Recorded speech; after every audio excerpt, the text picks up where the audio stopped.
bonjour à toutes et à tous, j'espère que vous allez bien. On va encore se retrouver ce dimanche pour louer notre Dieu, vraiment venir dans sa présence et déclarer à quel point sa parole est la vérité. Amen.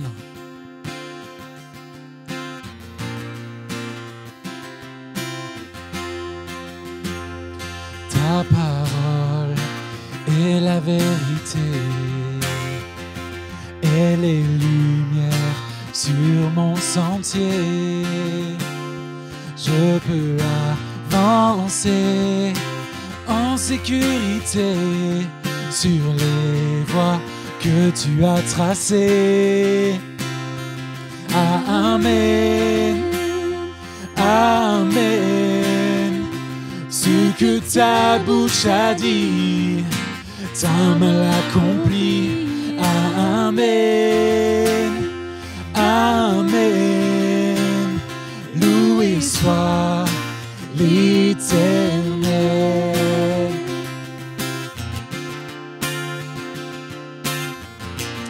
Oh, chantons ta parole. Ta parole est une arme puissante, une épée à double tranchant.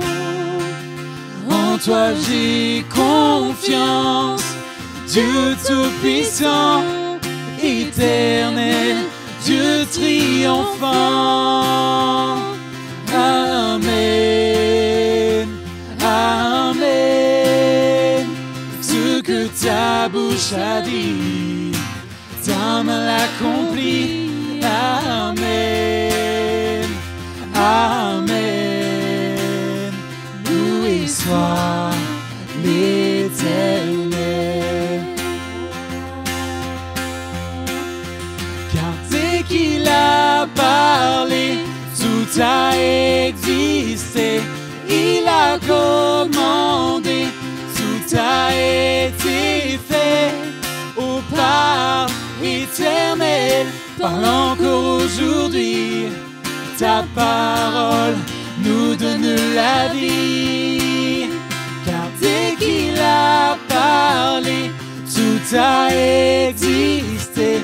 Il a commandé, tout a été fait. Au Père éternel, parle encore aujourd'hui. Ta parole nous donne la vie. Oh, Amen, Amen. Ce que ta bouche a dit, ta main l'accomplit. Amen, Amen. Loué soit l'Éternel. Chantons Amen, Amen, Amen. Ce que ta bouche a dit, ta main l'accomplit. Amen, Amen. Qu'il en soit fait ainsi, qu'il en soit, qu'il en soit fait ainsi, qu'il en soit fait ainsi. Oh, merci Seigneur Jésus. Oh Seigneur, nous te remercions ce matin pour ta parole. Oh, qui nous guide chaque jour, Seigneur Jésus. Merci. Merci pour cette lumière sur notre sentier, Seigneur Jésus. Alléluia, nous voulons vraiment nous laisser guider par toi, Seigneur Jésus, jour après jour. Alléluia, sois-tu, Seigneur.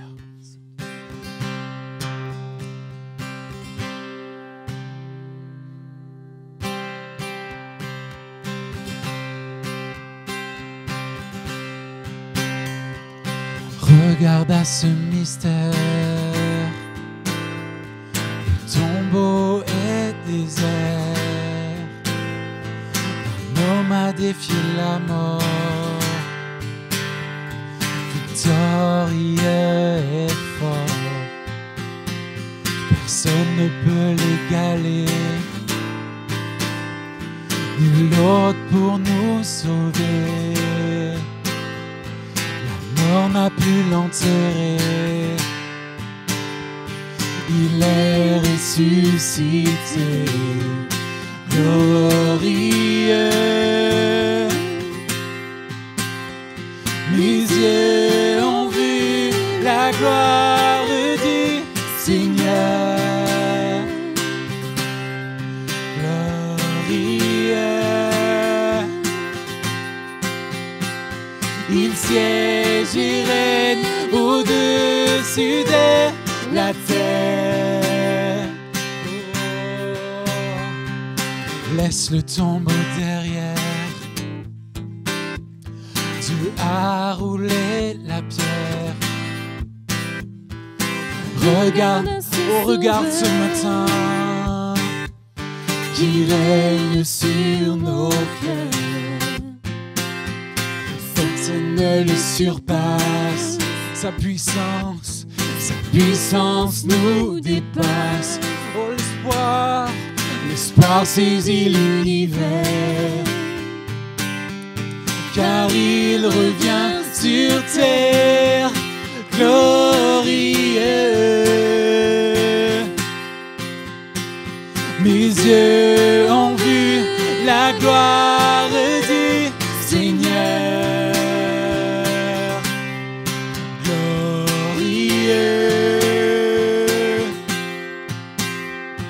Il siège et règne au-dessus de la terre, glorieux, glorieux. Dieu, tu es glorieux. Oh, Jésus. Oh, oh, oh, oh, tu es glorieux. Oh, oh, oh, oh, tu es glorieux, glorieux. Mes yeux ont vu la gloire du Seigneur, glorieux.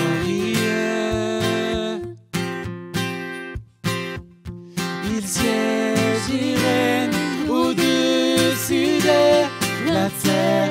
Oh, chantons glorieux, glorieux. Mes yeux ont vu la gloire du Seigneur, glorieux. Il siège et règne au-dessus de la terre, glorieux, glorieux. Dieu, tu es glorieux. Oh, tu es glorieux, Seigneur. Oh, nous élevons ton nom ce matin. Oh, digne es-tu, Seigneur. Oh, Saint-Esprit. Oh, nous t'accueillons par nos chants. Oh, qu'il est bon de te louer. Oh, Jésus. Oh, Seigneur. Oh, nul n'est comme toi. Oh, louons-le ce matin. Oh, à toi la gloire, Seigneur. Oh, tu règnes. Oh, nous chantons que tu es glorieux, Seigneur. Tu es merveilleux. Oh, toute la terre te loue. Alléluia, prenons ces quelques instants pour vraiment louer le nom de notre Dieu. Oh, le remercier. Le remercier pour sa puissance, le remercier vraiment pour sa grâce, jour après jour. Nous avons déclaré au travers de ce chant qu'il est glorieux, il est merveilleux, il est majestueux. Oh, nous croyons, c'est pas seulement un chant, mais vraiment c'est le chant de nos cœurs ce matin. Oh, il a vaincu la mort, il a pris nos péchés, il a pris nos fautes, il a pris nos maladies. Oh, il nous a délivrés à la croix. Oh, et nous le déclarons ce matin. Oh, et chacun, là où nous sommes, dans nos maisons, dans nos appartements, déclarons cette puissance de la croix. Oh, déclarons vraiment la puissance du don précieux de Jésus. Alléluia. Alléluia. Alléluia. Merci Seigneur Jésus. Merci Seigneur Jésus. Quand je contemple ta sainteté et quand je contemple ta beauté et quand toutes les choses pâlissent à ta lumière,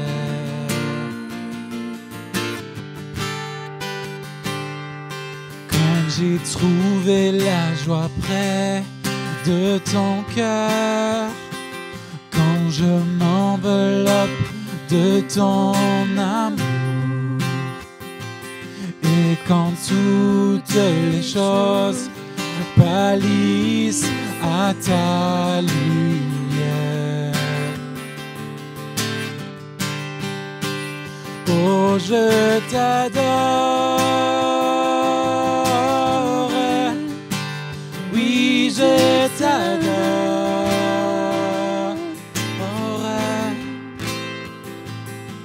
Si je vis, Seigneur, c'est pour t'adorer.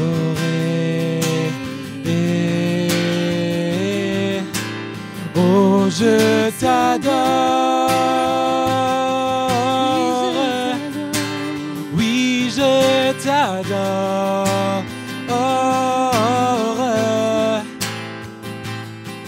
Si je vis, Seigneur, c'est pour t'adorer.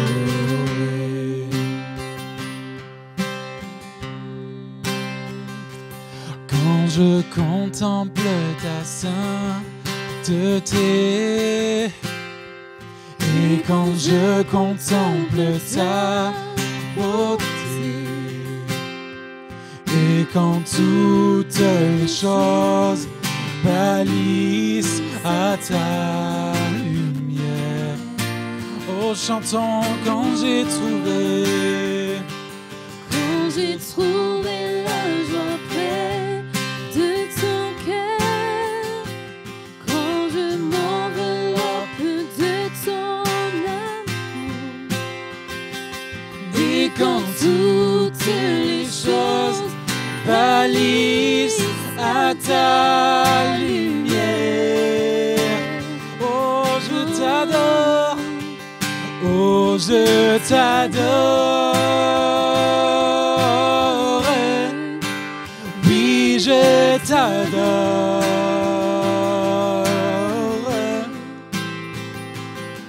Si je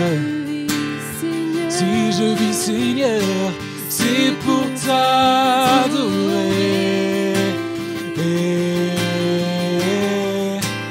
Oh, je t'adore. Oui, je t'adore.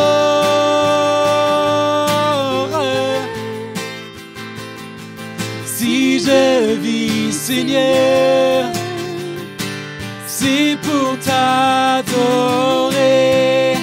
Oh, chantons, c'est la raison pour laquelle je vis. C'est la raison pour laquelle je vis. C'est la raison pour laquelle je vis, pour t'adorer mon Dieu. C'est la raison, c'est la raison pour laquelle je vis. C'est la raison pour laquelle je vis. C'est la raison pour laquelle je vis, pour t'adorer mon Dieu. Je t'adore, oh je t'adore. Oui je t'adore. Oh, si je vis Seigneur, c'est pour t'adorer.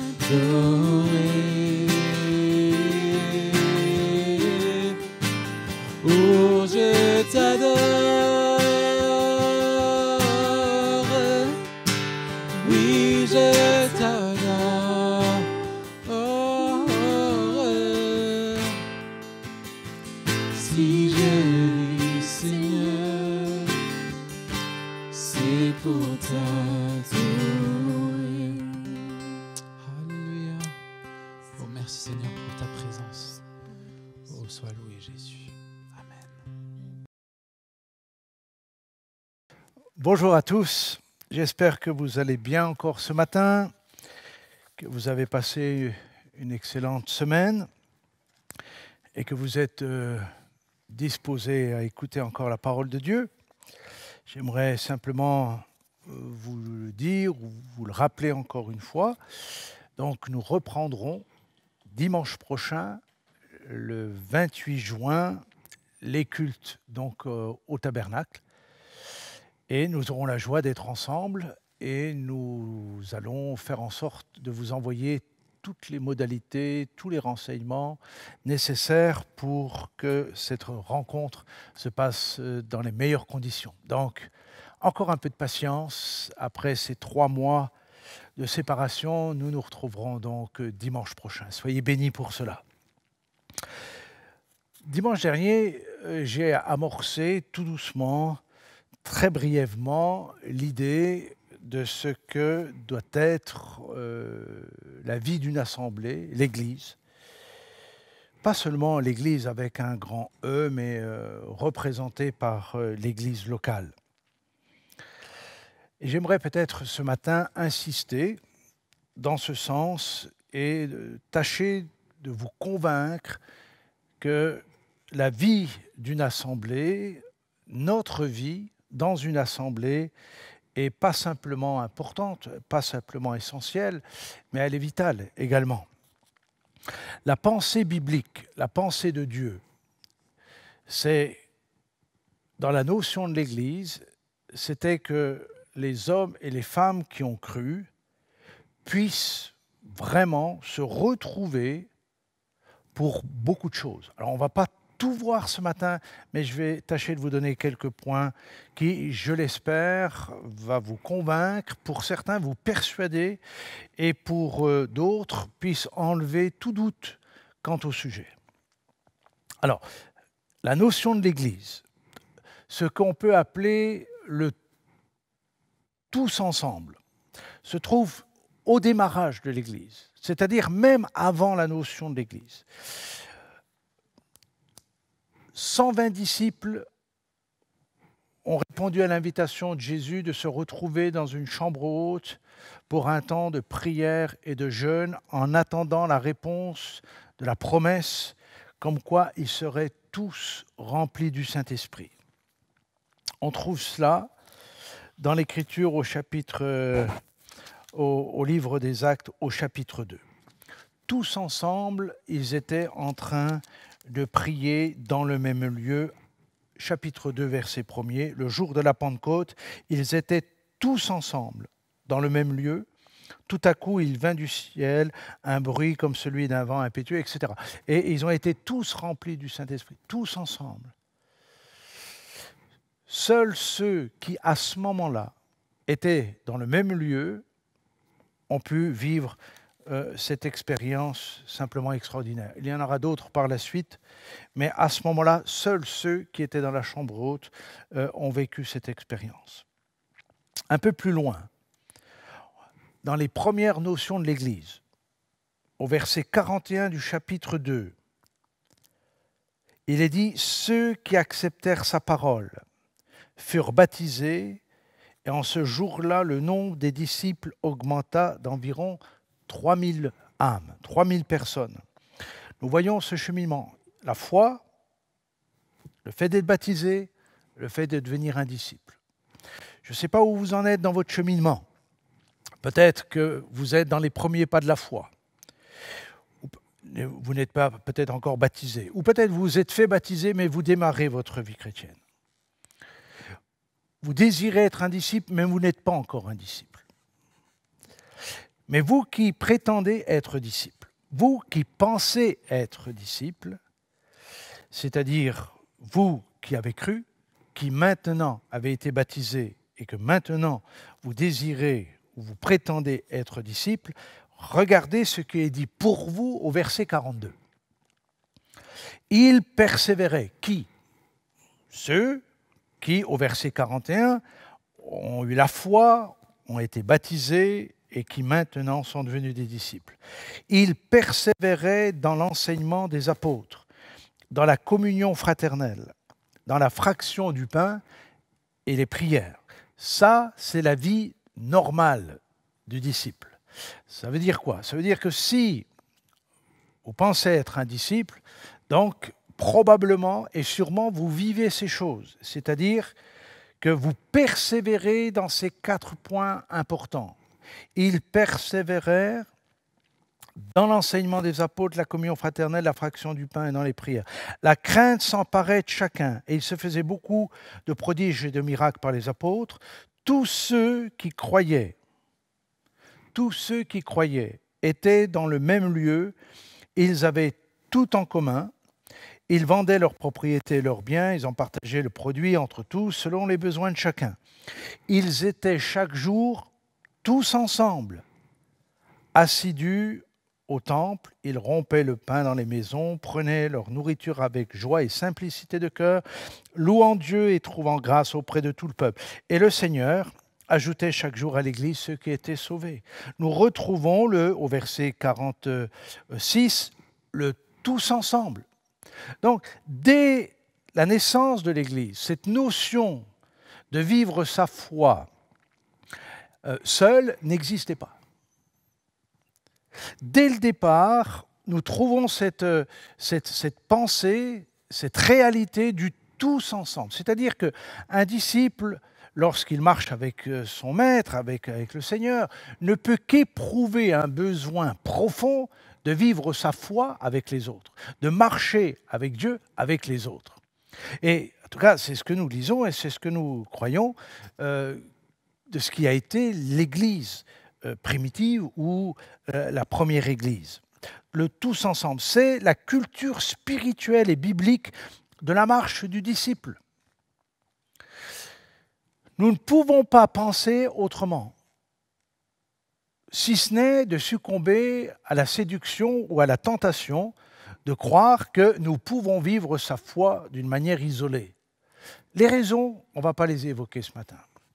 Le pourquoi, on ne va pas en parler. Je veux simplement mettre le projecteur sur ce que dit la Bible au sujet de cette notion d'Église et du tous ensemble. Et pourquoi le Seigneur l'a voulu ainsi. Et pourquoi certains, pour des raisons qui leur appartiennent, ont voulu cheminer seuls ou éloignés d'une vie communautaire. Donc, le tous ensemble va être notre slogan, notre mot ce matin, parce qu'il y a tellement de bienfaits de vivre notre foi avec d'autres. Pas simplement, encore une fois, pas simplement parce qu'il y a un intérêt pour nous, mais parce que la pensée de Dieu, le désir de Dieu en a été ainsi. Dans Proverbe 18, au verset 1, ce texte-là peut nous donner quelques arguments du pourquoi certains font le choix inverse. Il est dit ceci: celui qui se tient à l'écart cherche ce qui lui plaît. Je vais le lire avec vous parce que ce texte-là n'est pas forcément bien connu et pourtant ce proverbe nous apprend une grande vérité. Je répète, chapitre 18, verset 1er, pour que vous puissiez vraiment le retenir. Celui qui se tient à l'écart cherche ce qui lui plaît, il s'irrite contre tout ce qui est sage. Et je me suis posé la question d'une des raisons pour lesquelles certains se tiennent à l'écart d'une vie communautaire. Est-ce qu'il n'y a pas là une révélation à nous rappeler que ceux qui se tiennent à l'écart, finalement, cherchent ce qui leur plaît? Et quand ils sont devant une difficulté, quand ils sont devant un obstacle, quand ils sont devant une incompréhension, quand ils sont devant un problème dans une communauté, eh bien, ils préfèrent s'en retirer et se tenir à l'écart parce que tout simplement, ils cherchent uniquement ce qui leur plaît à eux sur le plan de la chair et pas forcément selon l'esprit. Donc, ne prenons pas ce chemin. Ou si toutefois vous l'avez pris, vous qui m'écoutez aujourd'hui, eh bien, ma prière, mon souhait le plus profond, c'est que vous puissiez revenir en arrière et ne pas chercher uniquement ce qui vous plaît, ce qui vous arrange dans la vie ou dans votre marche chrétienne, mais que vous puissiez surtout revenir à la parole de Dieu, au désir de Dieu, à la pensée de Dieu concernant votre marche spirituelle. Et puis, en même temps, ce qu'est l'Église telle que Jésus l'a conçue, l'a pensée, l'a créée, dont il est encore le chef. OK.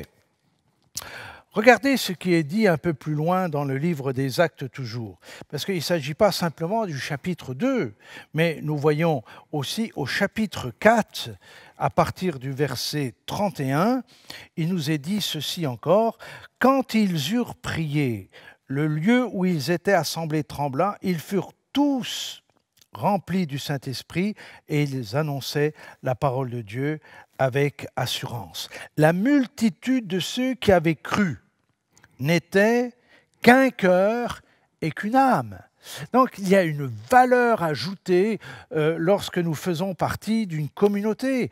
Là, l'Église connaît ses premières difficultés, les premiers signes d'une persécution à venir, et les disciples ont fait choix de se retrouver à nouveau pour un temps de prière, parce qu'il y avait des menaces sur l'Église, et ils désiraient se rassembler autour du Seigneur, tous ensemble, pour être à nouveau visités, fortifiés dans leur service, et surtout dans l'annonce de l'Évangile. Et il nous est dit, quand ils eurent prié, eh bien, où ils étaient assemblés, eh bien, le lieu a commencé à trembler et ils furent tous à nouveau remplis du Saint-Esprit. La multitude des disciples. Et ça, vous voyez, parfois, il y a des arguments un peu étranges. Il y a des gens, ils veulent la croissance de l'Église, mais quand l'Église commence à croître, eh bien, ils disent oui, mais c'est plus familial, oui, mais c'est plus comme avant, oui, mais... Est-ce que ce n'est pas, là encore, des pensées purement égoïstes?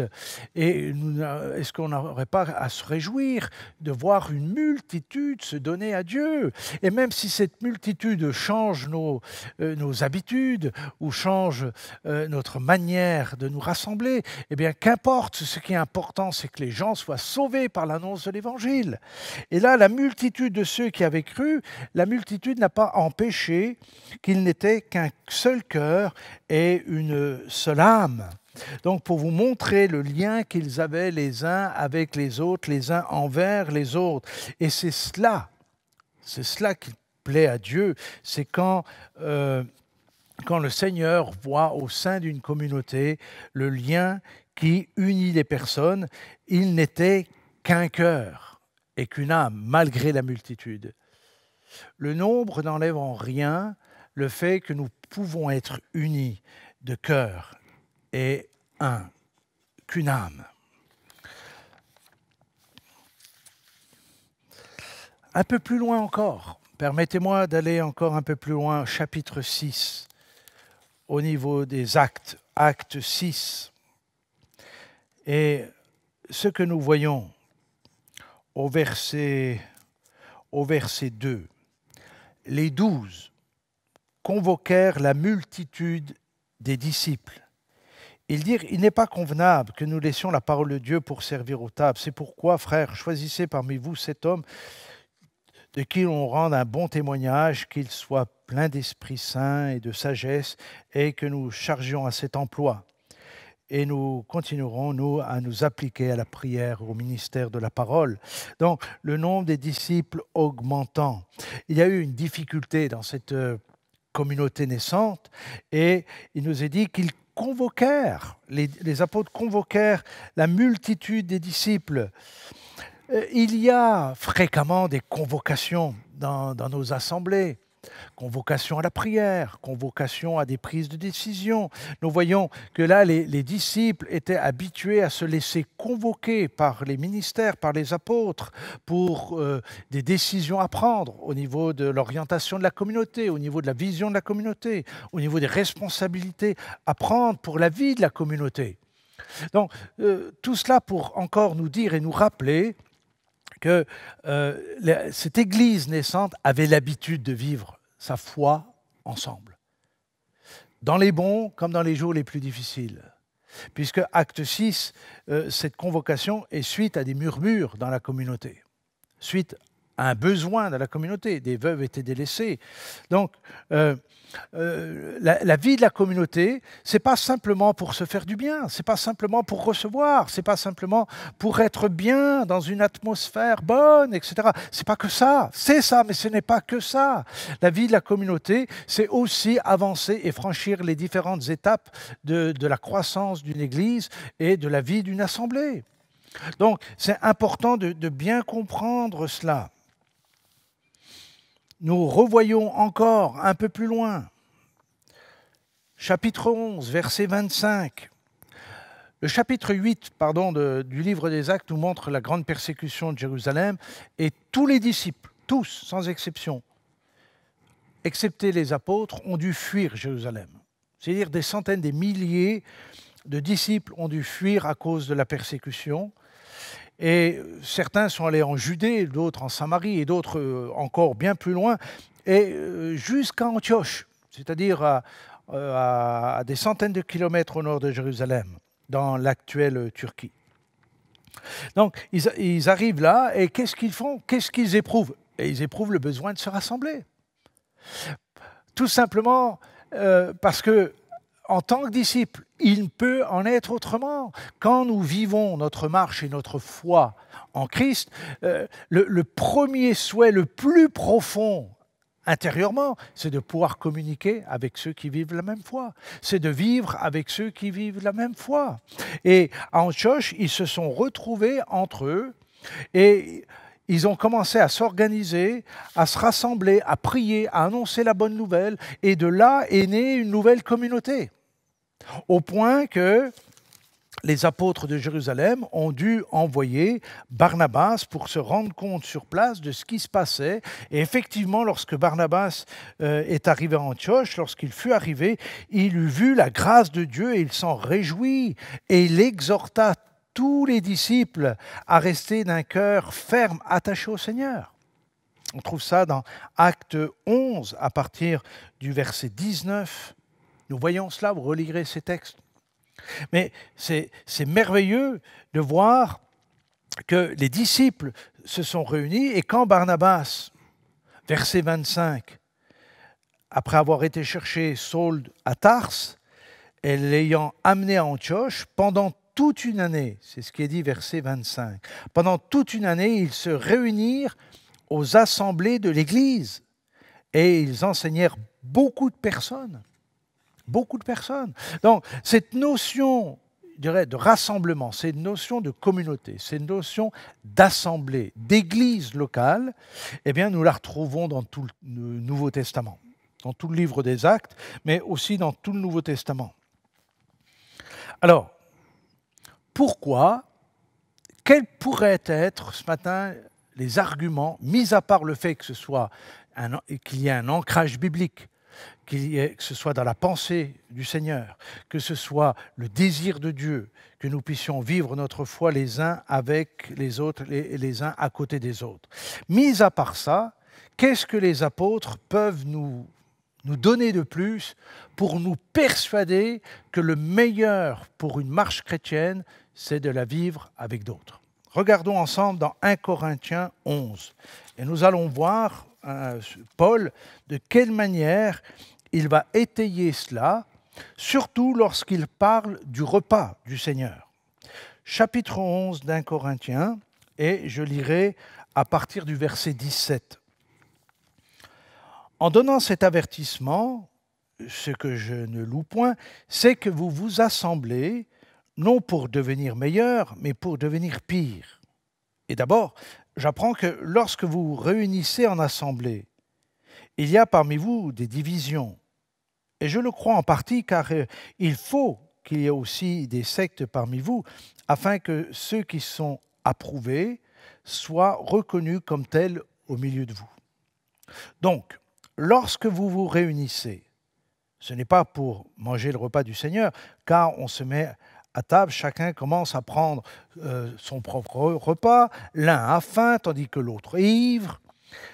N'avez-vous pas des maisons pour y manger et boire? Ou méprisez-vous l'Église de Dieu et faites-vous honte à ceux qui n'ont rien? Que vous dirais-je? Vous louerai-je? En cela, je ne vous loue point. Car j'ai reçu du Seigneur ce que je vous ai enseigné, c'est que le Seigneur Jésus, dans la nuit où il fut livré, prit du pain, et après avoir rendu grâce, le rompit et dit, « Ceci est mon corps qui est rompu pour vous, faites ceci en mémoire de moi. » De même, après avoir soupé, il prit la coupe et dit, « Cette coupe est la nouvelle alliance en mon sang, faites ceci en mémoire de moi, toutes les fois que vous en boirez. Car toutes les fois que vous mangez ce pain et que vous buvez cette coupe, vous annoncez la mort du Seigneur jusqu'à ce qu'il vienne. C'est pourquoi celui qui mangera le pain ou boira la coupe du Seigneur indignement sera coupable envers le corps et le sang du Seigneur. Que chacun donc s'éprouve soi-même, et qu'ainsi il mange du pain et boive la coupe. Car celui qui mange et boit sans discerner le corps du Seigneur mange et boit un jugement contre lui-même. » Ok, alors je pourrais continuer la lecture, mais nous avons suffisamment de matière.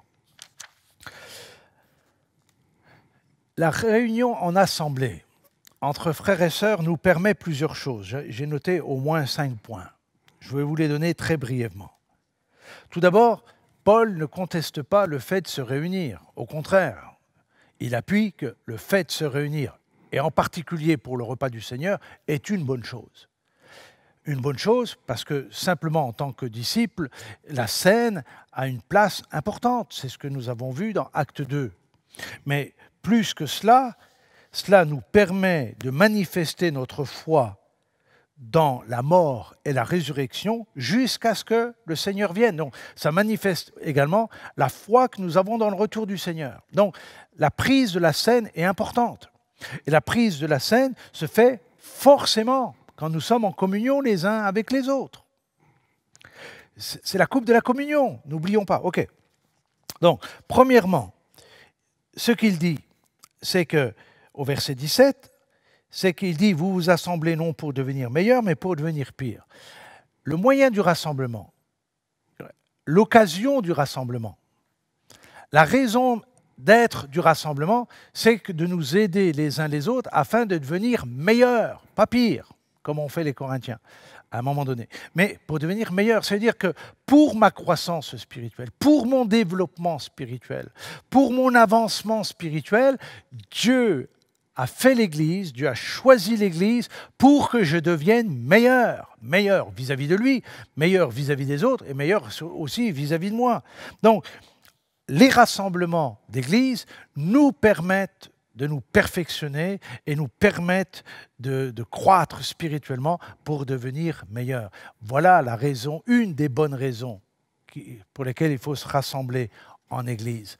C'est parce que nous apprenons à devenir meilleurs. Si tu restes seul chez toi, seul devant ton écran ou seul à la maison, eh bien, qu'est-ce qui va pouvoir te permettre d'être meilleur? Quand nous sommes confrontés qu'à nous-mêmes, de quelle manière je peux croire? Mais quand je me frotte aux autres, quand je côtoie les autres, cela me permet, surtout par les autres, de me perfectionner et devenir meilleur. Meilleur dans mon caractère, meilleur en patience, meilleur en douceur, meilleur dans la foi, meilleur dans mon amour pour mon prochain. Donc, ça, c'est la première raison. La deuxième raison, c'est le verset 19, où il est dit ceci. « Car il faut qu'il y ait aussi des secs parmi vous, afin que ceux qui soient approuvés soient reconnus comme tels au milieu de vous. » Le meilleur moyen de savoir où nous en sommes spirituellement, c'est quand nous côtoyons les autres, c'est-à-dire quand nous sommes prêts à avoir devant soi un miroir, c'est-à-dire le miroir de mon frère et de ma sœur dans la foi, qui me permet de savoir où est-ce que j'en suis. Si, encore une fois, je suis dans la solitude, quel miroir vais-je avoir, si ce n'est un miroir trouble ou flou par mes raisonnements, par ma séduction, par ma propre tromperie. Donc, mais les autres me renvoient forcément une image.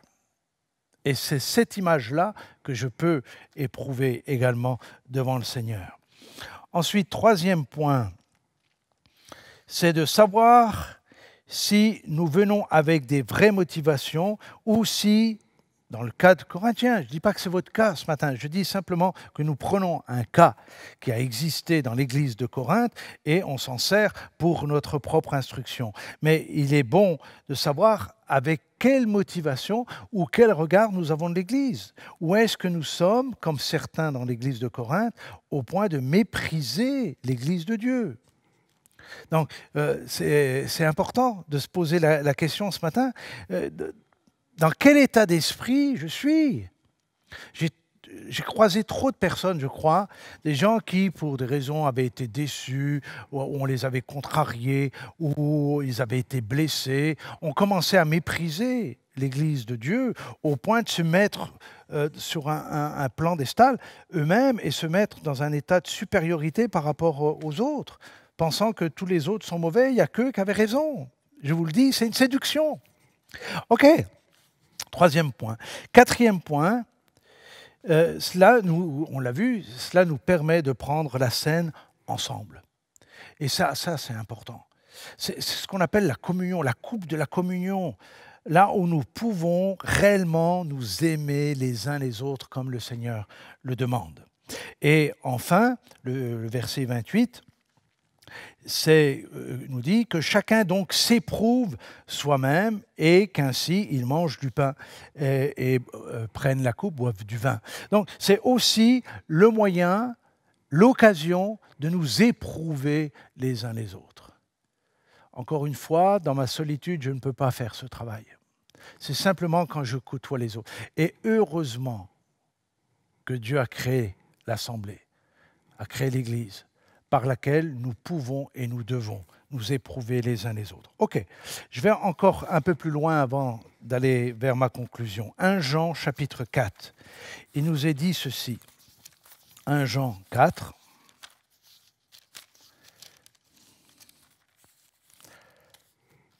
Et je lirai le verset 7. « Bien-aimés, aimons-nous les uns les autres, car l'amour est de Dieu, et quiconque aime est né de Dieu et connaît Dieu. Celui qui n'aime pas n'a pas connu Dieu, car Dieu est amour. L'amour de Dieu a été manifesté envers nous en ce que Dieu a envoyé son Fils unique dans le monde, afin que nous vivions par lui. » Donc, aimons-nous les uns les autres. L'amour dans l'action. L'amour veut qu'on doit et on peut se donner pour les autres. C'est cet amour-là et c'est par cet amour-là que Dieu a envoyé son Fils et nous avons été au bénéfice de son amour. De la même manière, si nous nous aimons les uns les autres, d'autres seront au bénéfice de notre amour. Donc, l'amour, dans l'amour, il y a forcément quelqu'un qui donne et quelqu'un qui reçoit. Et nous avons été créés à l'image de Dieu pour recevoir de son amour, mais aussi donner son amour. Vous avez été créés pour être aimés, mais vous avez été créés pour aimer aussi votre frère et votre sœur dans la foi. C'est l'amour dans l'action. Si quelqu'un dit « j'aime Dieu » et qu'il n'aime pas son frère, c'est un menteur. Car celui qui n'aime pas son frère qu'il voit, comment peut-il aimer Dieu qu'il ne voit pas? Méditez là-dessus, réfléchissez là-dessus. Et je vais terminer avec Hébreux 10, qui nous dit ceci. Un texte qui a souvent été mal interprété, voire mal enseigné, mais qui néanmoins est là et qui veut dire ce qu'il veut dire quand même. C'est au verset 23, il est dit ceci. Retenons fermement la profession de notre espérance, car celui qui a fait la promesse est fidèle. Veillons les uns sur les autres pour nous exciter à l'amour et aux bonnes œuvres. N'abandonnons pas notre assemblée, comme c'est la coutume de quelques-uns, mais exhortons-nous réciproquement, et cela d'autant plus que vous voyez s'approcher le jour. Ce texte-là nous montre quoi? Tout simplement que nous pouvons veiller les uns sur les autres. Et cela pour nous exciter à l'amour et aux bonnes œuvres.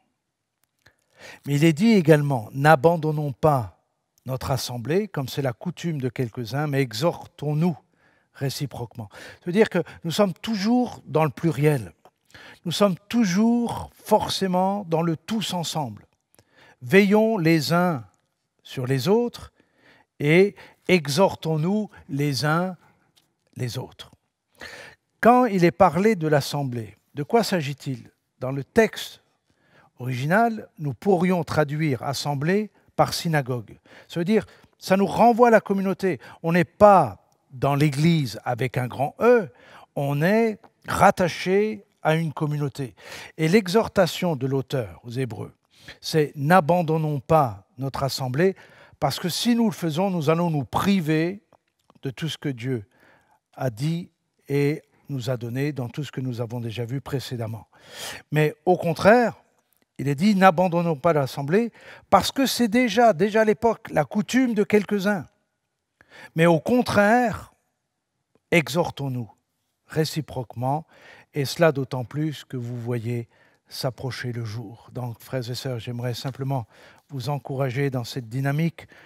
Vous qui m'écoutez, là où vous êtes, si vous êtes écarté de votre communauté, reprenez le chemin d'une communauté. Si vous étiez sur le point de quitter une communauté, prenez une bonne décision, une sage décision avec ce que nous avons vu, de vous placer à nouveau devant le Seigneur pour retrouver la force nécessaire pour ensuite rejoindre une vie communautaire. En tout cas, c'est mon souhait, c'est ma prière. Que Dieu vous bénisse richement. Je vous souhaite encore un excellent dimanche. Et puis, par la grâce de Dieu, je vous dis à dimanche prochain au Tabernacle à Chenôve. Soyez bénis. Et encore une fois, bonne fête les papas. Que Dieu vous bénisse richement. Bon dimanche à tous.